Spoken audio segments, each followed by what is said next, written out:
JoyScore Live, Episode 5, Chapter 4, as we dive deeper into JoyScore and we move further along in the program. We're back for another week. My name's Chris Sylvester. I'm with Jay Holloway. I'm with Zachary Anderson Yaxheimer, and we have an action-packed hour as we dive into Chapter 4, Joy in Health and Happiness. Today we focus on stress, and we have a special guest. We have some examples of current events, and we might have something that relates to you, the viewer, the listener. Everybody deals with stress on a day-to-day basis. But how do we channel that stress? And how do we conquer that stress? That's going to be the question we hope to answer for you by the time we get wrapped up here on JoyScore Live. As always, you can get at us on social media at JoyScore Inc. on Facebook, Twitter, and Instagram, and joyscoreinc.com to sign up for our wait list as we get ready to launch the app this summer, along with games and everything else here on JoyScore Live. But first things first, after transitioning away from Chapter 3 relationships last week, and as we dive into stress, everything sort of correlates together. You have a good relationship, you don't have as much stress. You have a bad relationship, there is some added stress. You're going to see a trend as we move along here on JoyScore Live. Now, with every chapter beginning with a pre-quiz, the fourth asks you, what percent of the time are you, the reader, you, the viewer, under stress? Now, as always, these are out of 90. You can strongly agree, be neutral about it, disagree, or strongly disagree. I want to get your guys' take. How much stress is in your life today? Well, how much time do we have left?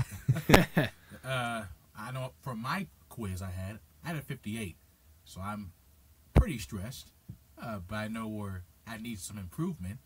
But I do realize I have a lot of stress in my own life, and it might be a bit self-conflicted, but that's where my stress comes from. Not for Zach, though. Well, Jay, I was discussing with you before the show, and this is easily my lowest chapter as far as the quizzes go. I know I mentioned the number to you, and you kind of jumped out of your shoes. I know you haven't heard this, Chris, yet. So they're out of 90, correct? Correct. And I'll give you one guess at what I had. What do you think I had for stress? Middle of the pack, 45. 44. Ooh. For stress. I'm buying a lottery ticket after the show. You should. But, I mean, I had a 44, and I know I'm not the most, I don't maybe show it as often, but I guess knowing myself, I can be a very stress-filled life. We all do lots of different things. Sure. But for me, stress is just interesting. Maybe it's I don't deal with it right, which we're going to have lots of expert information coming up later, but it's just, this is my lowest score when it comes to a pre-quiz. Like, I was shocked. I didn't think, I was like, all right, I'm a pretty happy individual, but there's more to it than just joy. Stress is a very big part of it. The book, towards the beginning of the chapter, lists stress as one of the major roadblocks in the journey to joy. How can you live a joyful life while dealing with stress? And sure, stress is one of life's very few guarantees. You'll encounter stress at one point or another, but how are you going to manage the stress? How are you going to find the source where the stress is coming from? I mean, for me, I think it's management and the source. I think sometimes I know I'm just doing lots of things, and we all do lots of things in different stages of our lives, but for me, it's managing it. What do? Honestly, sometimes I sit in a room and I just do nothing. Go on Netflix. And that's not the way to manage stress. Yeah, I mean, we all have different paths, and we have different ways to deal with stress. We were talking about off-air amongst each other about our different ways of dealing with stress. I know for myself recently how I deal with stress because we live in L.A., right? We deal with traffic every single time on the freeway. Every minute, every day. So for those that like movies, Bad Boys, they had the famous term woosah. That is now my term of choice. And trying to be you cannot always be at every place in an instant. Sometimes you get to relax a little bit to say, you know what, I'll get there when I get there. In California, or I guess in our own age, we want to do everything or please everybody right now. You can't do that. But I think having that sense of, again, relationships, self-esteem, helps you be more relaxed, and that limits your stress going forward. I think one of the biggest things any viewer, any reader will take away from Chapter 4, Stress, would be something along the lines of what brings us life's greatest joy can also bring us our greatest stress. Mm-hmm.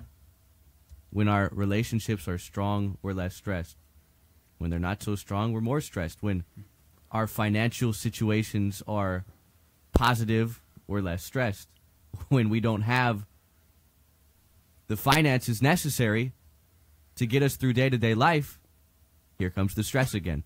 There are many things and many instances in which we will encounter stress.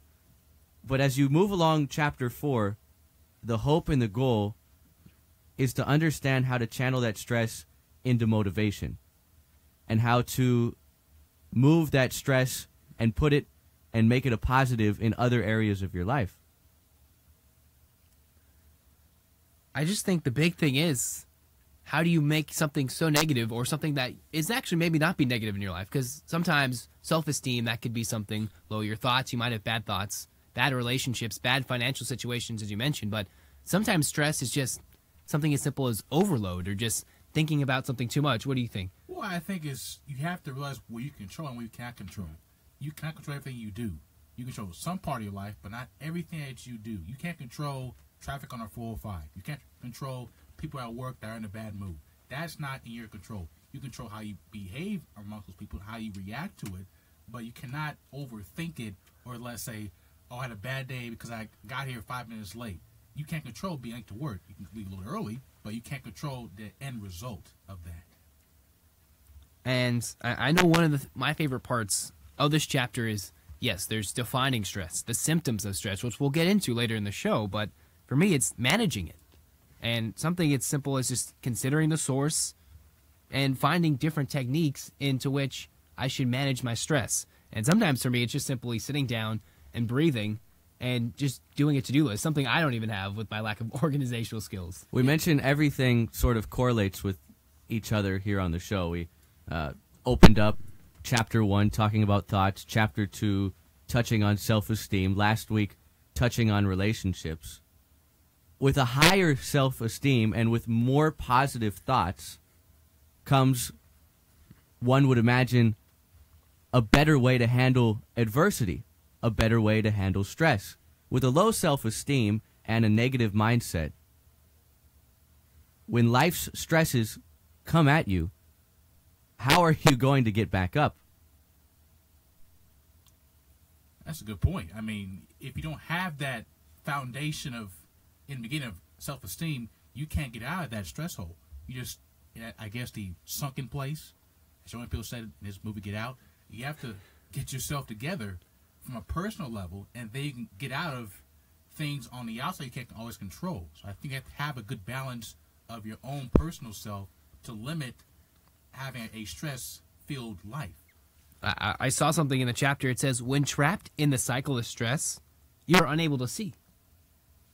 Something as simple as that. You get stuck in this circle of stress, or just being, I got this, this and this. And then all of a sudden you have so many things around you, and it's just, sometimes you got to take a step back and see.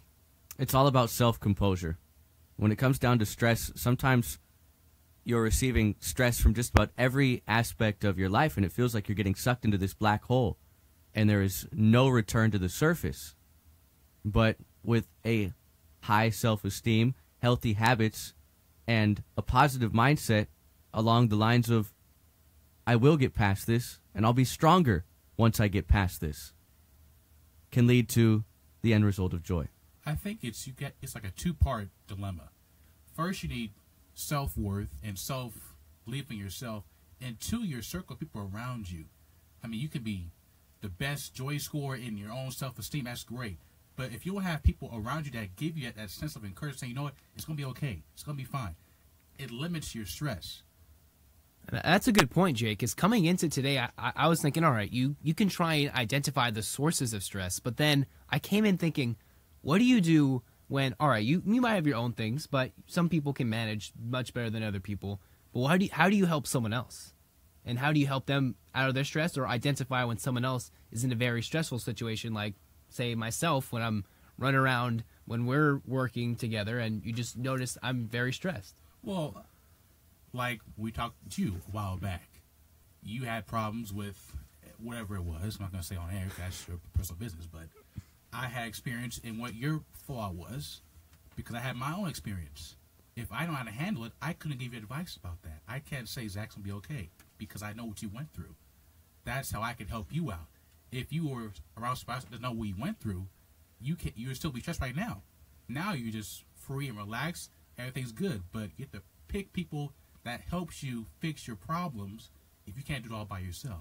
It's very important to find the root in where the stress is coming from. Right.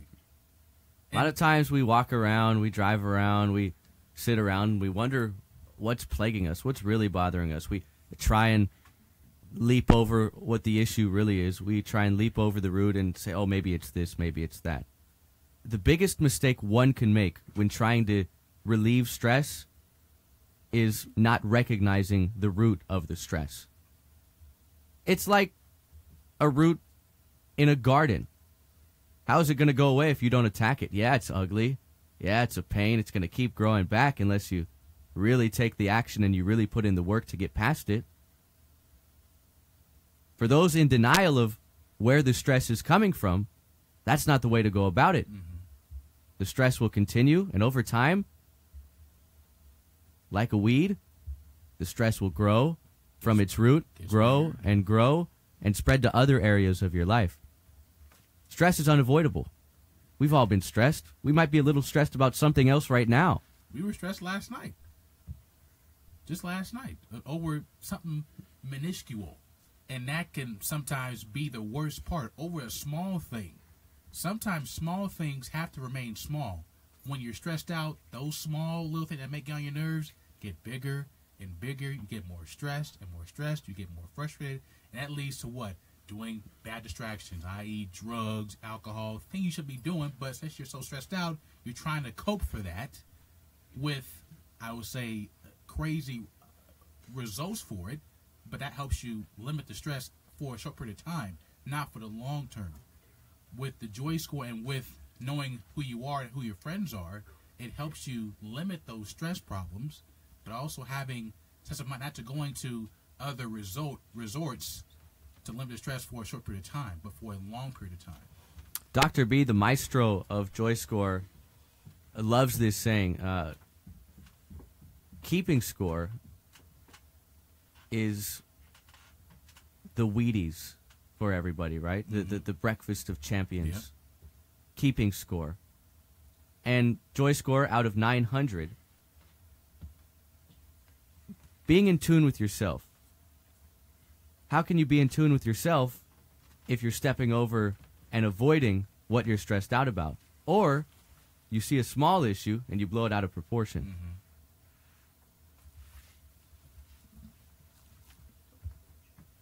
I mean, the big thing is you just gotta deal with.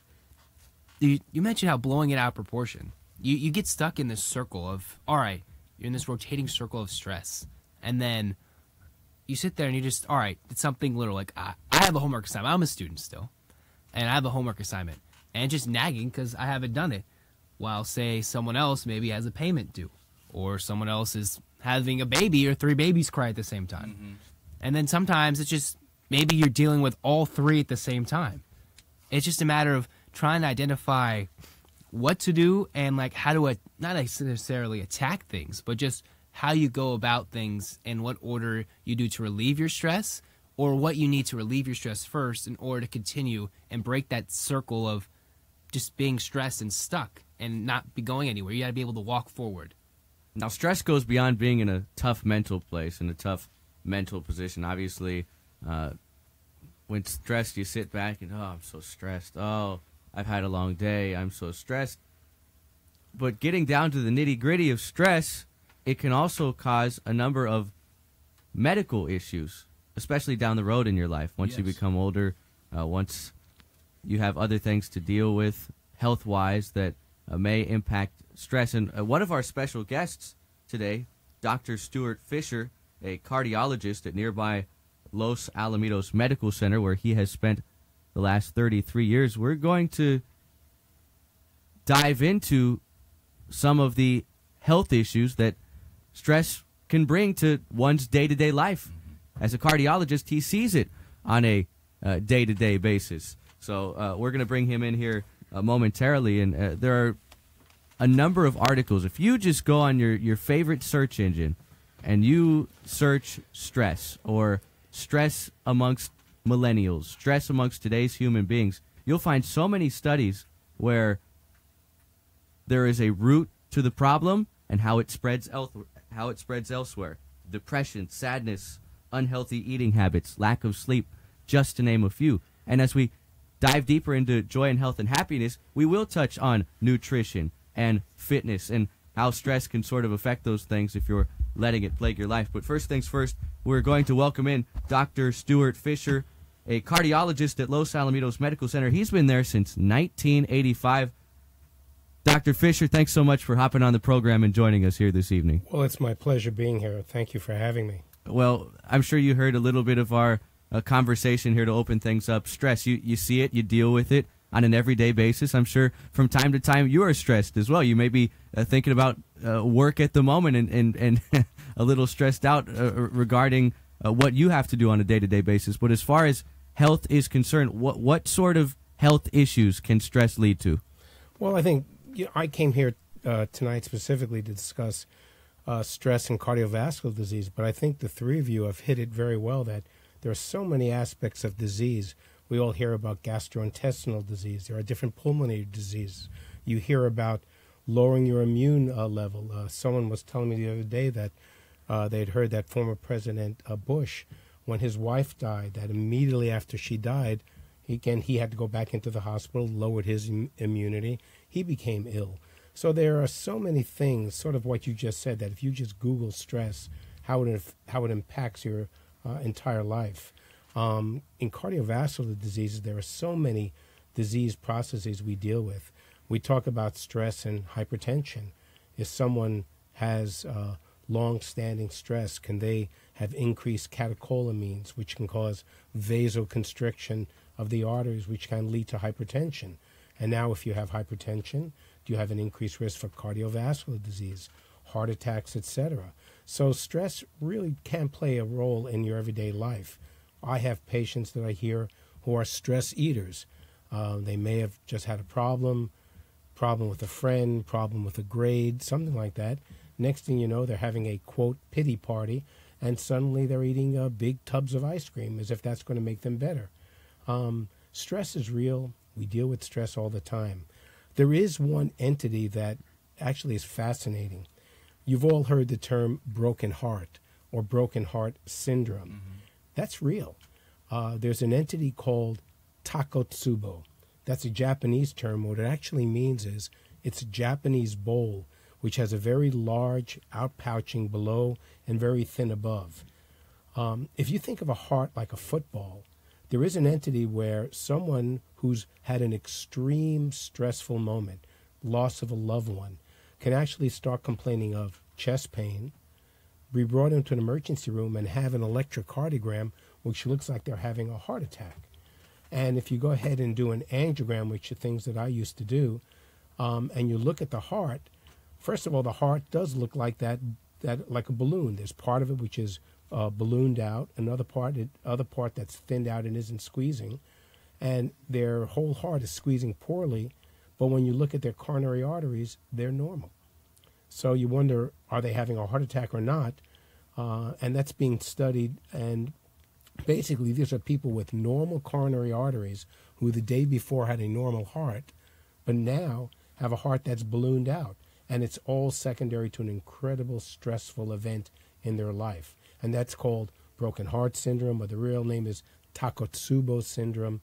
and it's a real entity. We deal with this all the time. Yeah, I'm going to hold off on the official term for it so I don't botch it too much. But that was one of the things I wanted to get your take on, and you pretty much took it up with Barbara Bush, the former First Lady, passing away a couple of weeks ago. It was highly publicized. George Bush Sr. Was sick with the broken heart syndrome. So I'm sure you've had to deal with that a time or two in your 33-year career at Los Alamitos Medical Center. Oftentimes when we go to the doctor for whether it be a cold or a stomach flu or an ache or a pain, they prescribe us something. They give us tips on what we should do more of, what we should do less of. When someone comes to you with a broken heart syndrome, what's your response? Well, first of all, if someone comes to me with, quote, broken heart syndrome, I'm actually usually seeing them in a hospital. It's an acute event. It's as if they are having a heart attack. I do see patients all the time that are depressed, stressed, and we talk about it. We talk about ways of relieving stress. These are some of the things I think Bhupendra talked about in the book as we're dealing with the JoyScore and dealing with improving your stress load. We see people, there are people who come into my office and have what we call white coat hypertension, meaning if they were home and having their blood pressure taken, it's fine. But the stress of walking into a physician's office, you take their blood pressure, it's now in the hypertensive range. So these are things we have to deal with. You try and do it, at least I've tried to do it for years, holistically. You talk about patients changing their lifestyle, exercise, losing weight, but sometimes you actually have to use medications on these patients. So it's a real phenomenon. It isn't just someone sitting around saying, gee, wouldn't it be nice to lower stress? It's a real problem, and it causes real disease. Now, Doc, do you really see like a age range that's more of a high stress age, or is it more all different ages that are always stressed out? I think it can be all stressed out. I think as we live in an era now, and you guys touched on it, it's incredible.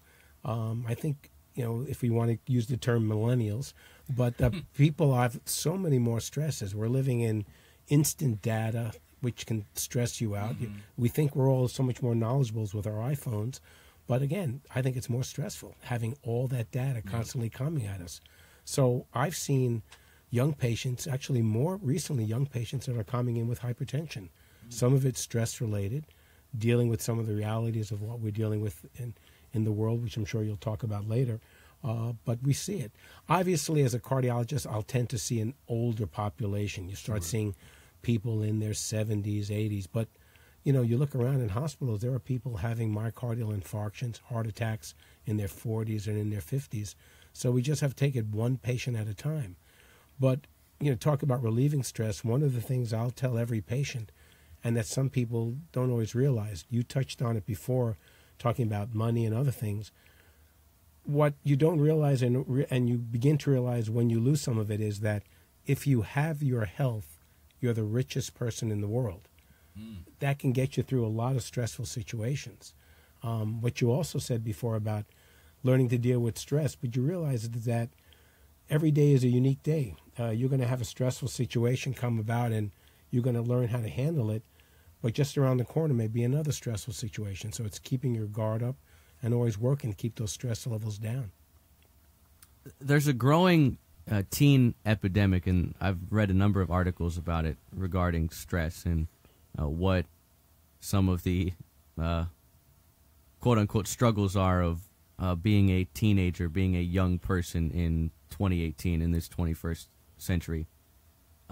Many teens put a lot of pressure on themselves and internally create stress with social media and, if I don't look good in this picture, then I can't post. But if I don't post, then people are going to forget about me. So I guess I'm going to post this picture, but I'm not happy about it. And running circles in their own minds. And it's sort of common, and I'd say more common than not, that a young person, a millennial per se, goes through that. How many, as you said, the majority of your patients come at an older age, but how many times have you had to deal with stress that is literally and almost simply internally caused? Obviously, financially, there's only so much you can control at times. So, if you're having trouble with your significant other. There's only so much you can control. If you have a history of health in genetics, again, there's only so much you can control. But I feel like we are seeing more and more today than ever internal stress being created by everyday habits and just being on the iPhone. I mean, just sitting in front of a television and have to choose one of 400 channels. That's stressful, which is the best channel to pick. I've seen many patients in their 20s who come in to see me with palpitations, different disorders that I relate to stress. You're right. And it's interesting, if you go back later and listen to the question you just asked me, it was stressful just listening to it, because we're in a time where stress is part of our lives, unfortunately. The digital age, everything, it's hard to just be quiet. You hear people talking about maybe we should have a weekend where we put our iPhones down, take off our headphones, and just try and turn everything off. I have a son who loves to camp, and he goes out hiking, and he's away from everything for 2 days, and he's very happy. And I think that's a good thing we should all do at times. I mean, sometimes I sit here and I wonder, like, I look at my phone every day, every hour, every 10 minutes sometimes. Even if I'm saying I'm in a class or I'm doing something with work, I always seem to have my phone in my hand. And I've always wondered, like, maybe just putting it away might make that big of a difference. Do you think that makes that big of a difference in your son's life? Oh, I agree. I think it's very important. If you guys get a chance, sometimes just sit back and watch some movies or television shows from the 90s or even early 2000s where people weren't walking around with their phones and it wasn't just constant communication. I think people were a lot more relaxed. And I think it's the era we're living in where people are a lot tenser, a lot more stressed, just based on what's the next tweet I'm going to get. It's just amazing what we're doing to ourselves. And also, back to the social media point, you see a lot more outlets for more distractions, like i.e. drugs. Like back in the day, you saw Nancy Reagan with just a no act for kids not getting involved with those things. Has that changed over the years with that new technology? Is that more of a common theme amongst youth and being more stressed out with those other venues? Well, I think there have been studies. Again, you can Google it. I think there's studies showing about that. Our youth are more stressed out. I think those of us who are a little bit older joke about looking at the youth and saying how many problems they're going to have with their thumbs later on because it's just constantly texting and constantly tweeting. I think that is very stressful, and I think we're seeing problems. Dr. Stuart Fischer, kind enough to join us here on JoyScore Live. He's been with the Los Alamitos Medical Center since 1985. He is a cardiologist. You've done a lot in your medical career, and we really do appreciate you joining us here on the program. Now, one thing we referenced earlier when we got going was the correlation between stress and a lot of the other headlines, chapters in Joy and Health and Happiness, JoyScore in general. Do you truly believe that with a positive mental attitude, healthy eating habits, a good amount of sleep, a good fitness routine, could that relieve stress in one's life if they are strong in those areas that I just mentioned? Well, it's not even just me believing it. I think it's been shown in the medical literature that will happen. We talk about leading a healthy lifestyle. Patients with hypertension, it's been shown that one of the first things we do before we even start talking about medications, many of these patients are overweight. You talk about changing the way you're eating, watching your salt, getting exercise, losing weight, and then have the patient come back usually in a week or 2 or 3, and frequently you'll see a drop in their blood pressure. If you knee-jerk and just start them on a medication or a pill, that's not the best thing to do. You have to change their lifestyle. And it's been well shown that people who go out and exercise, you get what's called that endorphin high, that people are happier, fresh air, walking around. You feel better. You feel better if you're eating healthy, if you're exercising. And all those things are related to a good lifestyle and lowering your stress level. Another point, since you're an average sports Dr. Fischer, you're a Dodger fan, Yankee fan, XYZ, you also see athletes now talk about being stressed as well publicly, trying to get off their chest. Is that effective for regular folks like us to express that they are feeling stressed and not trying to hide it from everybody else, social media, I guess, from that perspective? Well, I think it is. I think everyone needs to see their role models, see their mentors, people who they respect, talking about it, and realizing that even though you can hit a 100-mile-an-hour baseball, out of the park, you may just go home and just have certain stress also. And it's actually good to talk about it. It's good to see that they're just normal people doing what we all do.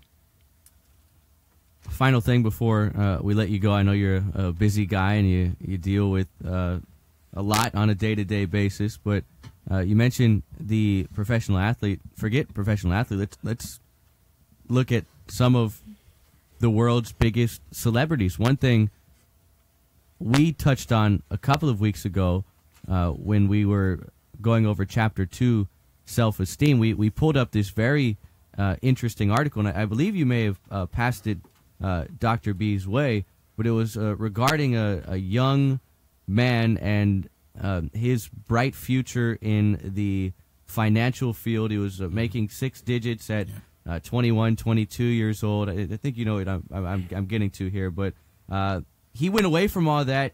He now works in a fire department, and he's trying to make ends meet in somewhere in Texas, a couple of bedroom apartment, not making anywhere near what he would be if he had stayed on that path, but much happier with what he's doing with his career now. So, as you mentioned, there are a lot of celebrities out there with the millions of followers and the millions of dollars, but they may deal with more stress than you and I.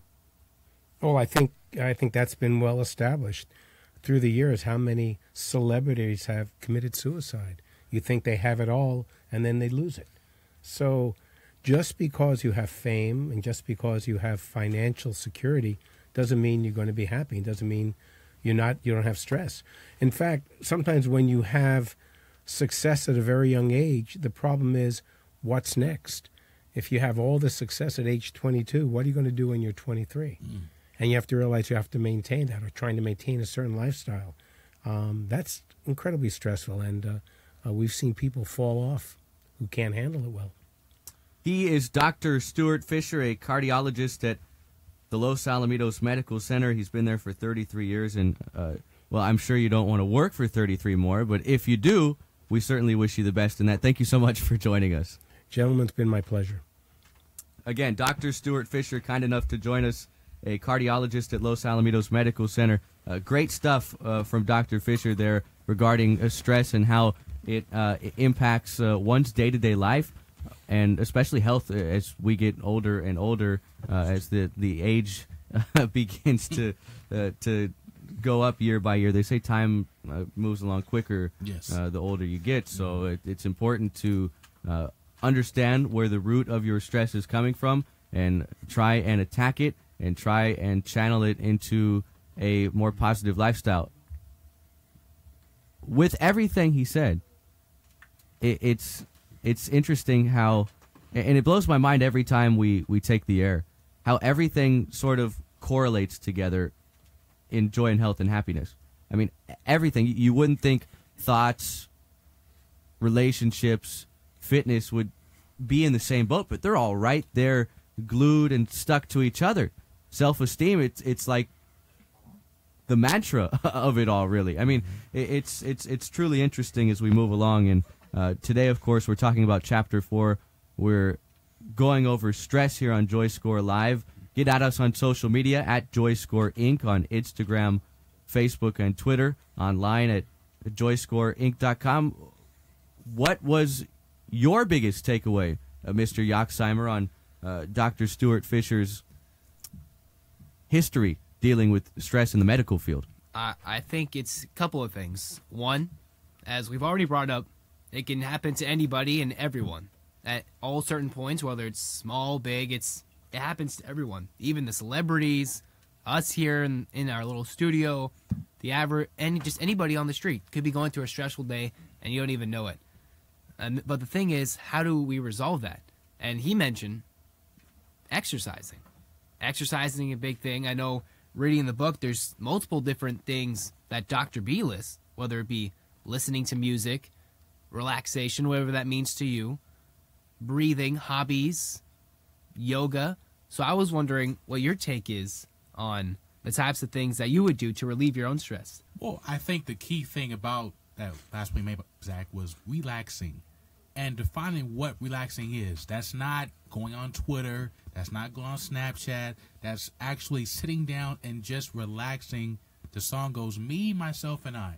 Just think about yourself first, not about a like or a view or a posting.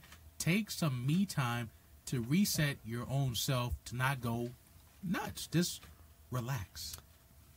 Self-esteem a couple of weeks ago, and I'll keep going back to it literally on every program. Dr. B called it the foundation of JoyScore. Mm-hmm. With high self-esteem that is driven from within, it's easier for one to actually relax. And as you said, Jay, relaxing isn't what a lot of folks these days deem relaxation. Right. Let me just lay on my bed with my phone on my face and let's hope I don't drop it, because that'll leave a mark and prevent me from posting something for the next week or so. It's exactly what Dr. Fischer touched on. Getting out there, exercising, eating well. It's proven to deliver better results. Or doing a non-phone activity, like his doctor said. His son goes camping. I golf. Golfing does not require a posting, a selfie stand-up. For some people it does. Some it does, but not me. I mean, maybe a simple day at the beach. Maybe you go down, you want to sit. Some people tan, some people go in the water. Or a lot of kids nowadays, or people our age, they need a photo. I think the thing is trying to find something to do without always involving your phone with you. What do you think? I think that's a key point, because you see so many kids now, if you look at their phone, they will look at the photo, get a filter, the right caption. Is it a good photo? Is it a good look? Is it got the best angle or not? Sometimes just have fun. I think an interesting point is okay, you go have a fun night out with your friends. Say you're going to watch a movie, big movies out now, or you're going to a concert. Mm-hmm. How many times are you sitting in your seats or you're standing up screaming wildly? You sit there and so you're looking. I'm gonna pull my phone out real quick. They have their phone out, and you're looking through a screen to another screen, or you're looking through something to experience something. But it's like let's put that away, and let's look at it and experience it. And I know sometimes that's not exactly stressful situations, but sometimes it's just experiencing life and just doing things. I think a good percentage of stress comes from relationships, or what you hope to be a relationship, and the whole codependency factor comes back into play. And that's a key point. Rely on spouse to say, is that good enough for you? Do you like it's not good enough for you, right? You don't like right? that. I'm content with myself, but because I'm so worried about you, now I'm stressed out. Right. You overthink what really fun is. Is me going golf? Will you like me going to golf? Going to a golf course? Or is she playing basketball? It doesn't matter what you think. If I enjoy what I'm doing, I should do that without Zach's approval, Chris' approval, whoever's approving it. Shouldn't matter to you. It's what I want to do that makes me happy and that makes me less stressed, will have me feel better affected about my own overall joy. And that's why it's important to have healthy and have good relationships. And I'm not talking solely romantic relationships. I'm talking about friendships. I'm talking about work environment relationships, friendships. I'm talking about I'm so positive and I'm so happy in all of my friendships, relationships, workships, in my occupation environment, that I know nobody's saying anything wrong behind my back. I'm not worried about what they're saying about me because I'm confident in what that holds, whatever that case may be when it comes to that. So it's very important to understand how just about each and everything correlates within each other here in JoyScore. Earlier on the program, we had Dr. Stuart Fischer, Los Alamitos Medical Center cardiologist, and that was awesome. I mean, being able to hear the whole health side of it, and he brought up Barbara Bush, the passing of the former First Lady a couple of weeks ago, and the broken heart syndrome is a real thing, and it affects millions, multi-millions, not just presidents either, every year, and not all of it gets publicized, but because one can be so invested in something or someone, and when either tragedy in that instance strikes or something doesn't go one's way in another instance, it could have a very, very negative impact on health, especially as you get older. It happens. It's in everyone's family. Like, case in point, my family. I had it happen to me twice with aunts that have been together for a long time with their husbands, and they passed away, and boom, spouse is in the hospital because they have broken heart. They've been together so long that they cannot live without their partner. Saying it's a bad thing, but when you're with somebody for a long period of time, you're used to them. You know what they're going to do every day. It just breaks your heart. So why is it so important at a young age to recognize where stress comes from and how to attack it the right way? I think the big thing is if you don't figure out the sooner, I mean, obviously there's different obstacles that you have to go through as you're a kid. You have to learn how to do your homework, sit still, and just learn how to go through a day as you get older. All right, you have to learn how to deal with money, relationships with people, whether it's actual relationships or just friendships. And then, all right, financial stuff such as taxes and all the other stuff, college stuff, and getting a job. So just learning how to deal with things going forward in life, and just knowing what causes stress in you, whether it's, do you have too many things go on in your head? Do you just do too many things at once? We see people who join this club, do sports all at the same time, or is it just something simple as maybe it's just something affecting me one thing at one time? Yeah, I think to put it in perspective, I guess to speak metaphorically now, life is like a very long test. And each day you're trying to take notes on how to improve yourself. Some days you may make a mistake. Some days you may learn something. But you should try to find the better notes in each experience you go through. So, for instance, like, if I know the 405 is always going to be backed up, I should probably go on a different freeway or the streets. If I know I'm going into that, when I get to 45 is going to be backed up, I will go away from that freeway so I won't be as stressed out when I'm in my mid-40s.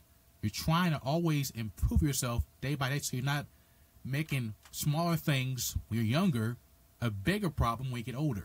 You're trying to make things easier as you go older in age. Something I was thinking about, we discussed broken heart syndrome, but another thing I've noticed is people who work at a specific job until they're very late in their years. Say you're a teacher until your late 80s, or say there's coaches and they're coaching for forever, or say you're just doing something for a long time. What do you think about the stresses of work going on into your life? Or when you stop working, how do you deal with the lack of stress or lack of doing something, if you get what I'm saying? Absolutely. And there are cases in which you find so much joy in what you do. And obviously everyone's goal at one point or another, when you're a little kid, you want to be this, you want to be that. When I grow up, I want to be this. When I grow up, I want to be that. Some of us are fortunate enough to be in that position. Some of us aren't. And for those that have to adjust to quote-unquote reality, that's when a lot of stress can set in. Oh, well, things are going well now, but what's going to happen in a couple of years? Preparing for stress that may be on the horizon is very important. It's just interesting, just studying stress as a whole thing, having Dr. Fischer on with us, and just wondering how to deal with it and just trying to identify it and manage it. It's just a whole big circle. And as you mentioned earlier, Chris, how it's all connecting. You would think, all right, my self-esteem, exercise, which we'll get into later on, thoughts, and just everything together. It's just how to identify it. And sometimes it's very simple, and sometimes it's just very difficult to do in nature. I think also, getting back to when you were hosting Zach about relationships, having people that are in your circle that are smarter than you, so you're not always making that big time decision, so you have people to bounce off ideas of. So not always pressing about, I got to make the big choice because always they're looking up to me. Sometimes you don't have to. You can defer to someone that knows, like Dr. Fischer knows. He knows stress because he's a doctor, does it every day. Having people that know how to fix your problems can limit your stress on a personal level. Stress can often be seen as pressure, right? Yes. I am in the process of digging up one of my new favorite quotes. Here it is. Patience eases pressure on the pursuit of perfection. Now, nobody will ever perceive, no one will ever achieve perfection. There's a lot of P's there in that sentence. I had to get them all out. No one will ever achieve 100% fulfillment, 100% perfection. But patience eases the pressure on the pursuit to perfection. Mm-hmm. We're all thriving to be somewhere eventually at one point or another. Some of us are closer than others. Some of us will get there. Some of us won't. But it all comes from within. Certain stress you have to sort of wait on. Certain stress is out of your hands. Mm-hmm. How important is patience when it comes to stress? Very important. You cannot fix every problem that day or that second. Sometimes you have to wait a little bit. I guess, as someone said, trust the process and let it work out. I think coming for me, specifically for my stress, it's another P, procrastination. So having to understand patience versus, all right, now you're waiting too long, or you're not doing anything. Or another P, we're pushing it away, pushing it off to the side. So I think the thing is balancing between being patient and understanding what stuff takes time, and understanding sometimes you just need to get up, go do something, go take a run. I think it's more about having constant persistence, another P word, I guess. A lot of P's tonight. Persistence, patience, whatever. Having constant persistent in what the long-term goal is. Why am I doing this? I'm trying to get better for my personal self. I'm trying to improve my overall health. I'm not trying to please my friend across the street. We're trying to fix our own selves, not trying to fix somebody I can't see via a like on Instagram. That's how you fix and limit the stresses of somebody you can't control of. Fixing the stresses of the outside where you can't always see from. We're talking about Chapter 4, Stress and Joy and Health and Happiness. Next week, we drive into money. Well, money is one of the largest roots to my stress. I think it's one of the largest roots to most people's stress. Mine too. That's why they say, well, enjoy being a teen, enjoy being in school while you can, because the real world's tough. And boy, when you're in those transition years and you're happy to be getting out of school, and hey, who cares if you got to deal with a little money stress? I got a little bit of freedom on my side now. Not so much. Enjoy the process of school. Enjoy it while you can, because it doesn't last long. Because as soon as you go out in the real world, as they say, money talks. I mean, sometimes you wonder, all right, you're so stressed taking classes, and then you step out of that, and you deal with different types of stress. Well, different classes of gas bill and car note and rent and or down insurance. Payments. Yeah, that's a class too. Hospital bills. All sorts of things coming back to affect us in our daily lives, and just understanding each step and each path we take into life. Money next week, man. Is someone going to be kind enough to bring a stack of some real money that we can sort of just real or fake? No, real. Where's it coming from? I was actually in a communications class back in my collegiate days, and a woman in the class I took went up to the front, and perhaps she read Joy and Health and Happiness. Maybe Dr. B had been her professor of yesteryear, but she went up in front of everybody in the class, took a crispy, real is the key here, real $50 bill, and just ripped it in half. And said, I'm still happy. Were you? Were you happy seeing that dollar bill? No, ripped in? I would have loved to have the 50.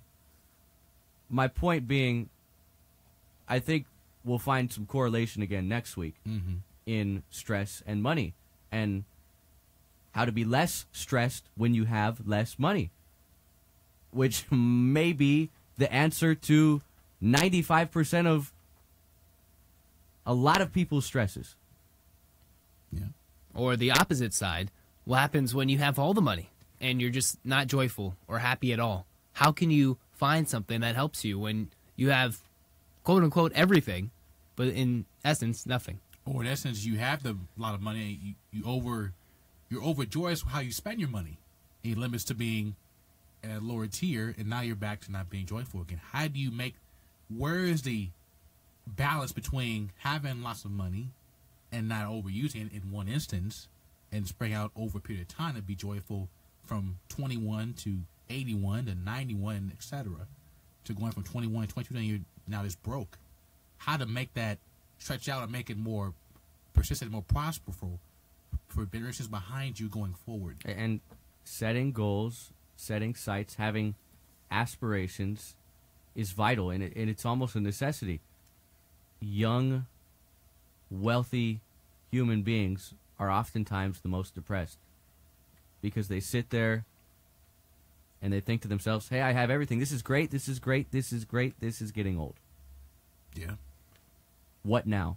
I'm 25. What now? Now I'm stressed. What am I going to do for the rest of my life? It's a great point. It really is. There are two sides to every spectrum, especially the money aspect of everything. So I'm sure we will be able to dig up a number of articles involving money and how it affects us as human beings on a day-to-day basis. I'm sure, hopefully we have another special guest because Dr. Fischer was awesome. He was great. Dr. Fischer was awesome. He was great. He's a JoyScore board member, so he's a day one guy. So I'm sure he'll be tuned in again. We got to get him back on. I mean, I know his specialty is a cardiologist, and I mean, schedule's filled as well. His schedule's very full. We're lucky that we got him in here. Yeah. He was a soft commit when we got organized for the show. But this is JoyScore Live. We've been chatting about Chapter 4, chatting about stress. What's one thing each of you will do before the next episode to relieve some stress in your everyday life? 1, turn off my phone more, and 2, relax and just go outside and not do anything phone-based activities. I think for me, I always get in stressful situations. I sit where I work at my other job at a radio station, and I have all these things that come up at me. And also being a student, it's finals. That's like the worst week of all time, or all the assignments at the end of the year. And you sit there and you're like, what do? I can't sit in my room for hours and hours on end worrying about everything. I mean, yes, I do have to spend time studying or writing papers, but I can't do that 24/7 in these final 2 weeks. The big thing is, the thing I found that I enjoy to relieve my stress is exercise. And my specific exercise, go play basketball. Obviously, there's certain different things, whether it's going hiking, going running, or doing different things. But for me, it was playing basketball. And it's not like very competitive basketball. It's just running back and forth and doing stuff like that. Or other things is playing board games or card games with the family.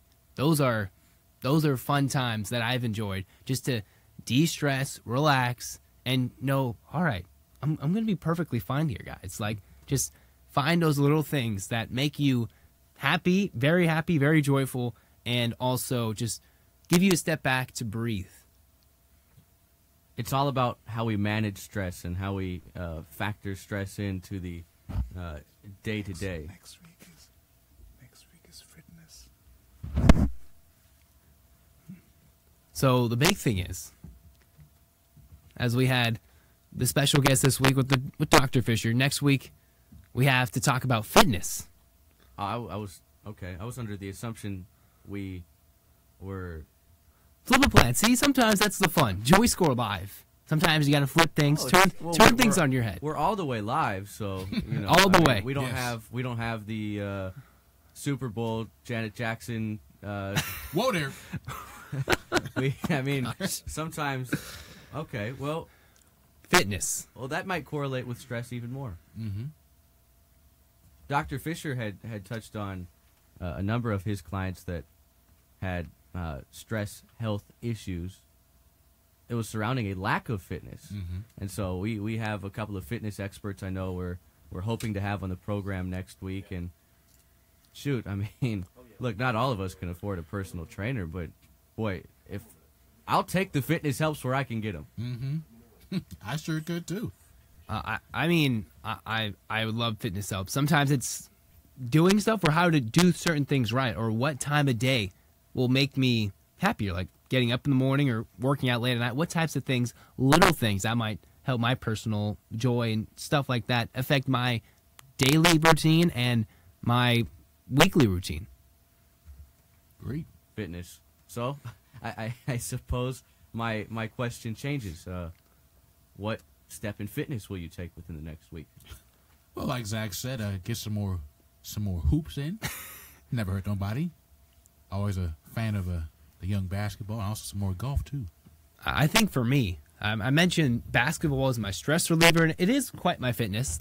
But I think the thing is trying to hit the weights a little bit more. I'm a bit thin, little thin. I'm a little thin. So I think the thing is adding some more muscle and just helping me build my self-confidence, self-esteem, tying it into other chapters, and helping me understand it's not what other people think about me. It's just confidence in myself, fitness, getting more fit, and just de-stressing, which is also another helpful thing of just being fit or doing something as much as exercise. Exercise is next week.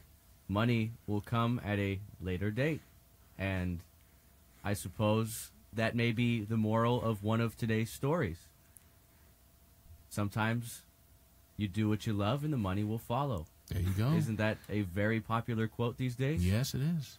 So try and relieve that stress and understand that the money is coming. The conversation is coming here on JoyScore Live. That is locked in.